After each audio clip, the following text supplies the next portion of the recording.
घोड़ों को नहीं घास, गधे खा रहे हैं च्यवनप्राश। ये कहावत अब पुरानी हो गई है। गधे अब गुलाब जामुन खा रहे हैं, वो भी पेट भरकर।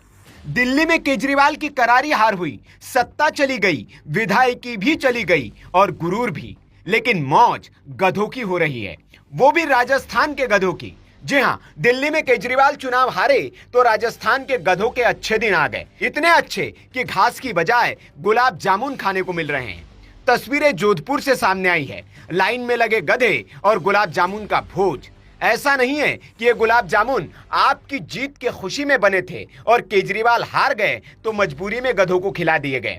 ये खुशी से खिलाए गए हैं और इसलिए खिलाए गए हैं कि केजरीवाल हार गए हैं। लेकिन गधों को ही क्यों, गुलाब जामुन लोगों को बांटे जा सकते थे। खुशी जीत की थी तो गधों के साथ ही क्यों जश्न मनाया? तो जवाब यह है कि इन भाई साहब ने प्रण किया था कि अगर केजरीवाल चुनाव हार जाएंगे तो वे गधों को गुलाब जामुन खिलाएंगे। इनका नाम है मोहनदास वैष्णव। ये जोधपुर में रहते हैं और केजरीवाल से घनी नफरत करते हैं, इतनी कि नजारा आपके सामने है। हार पर गधों को गुलाब जामुन खिला रहे हैं। लेकिन क्यों? तो उसका जवाब यह है कि राजस्थान में एक कहावत है कि गधों की किस्मत में गुलामी लिखी होती है, गुलाब जामुन नहीं। लेकिन जोधपुर के इन साहब ने इस कहावत को ही झुटला दिया है। वीडियो में आप देख सकते हैं कि गधे मजे से गुलाब जामुन खा रहे हैं। गधों के ऊपर कागज का एक बोर्ड भी लगा है जिस पर महाधूर्त केजरीवाल लिखा हुआ है। दरअसल ये प्रतीकात्मक केजरीवाल है। गधों को गुलाब जामुन क्यों खिलाए, यह खुद मोहनदास के मुंह से सुन लीजिए।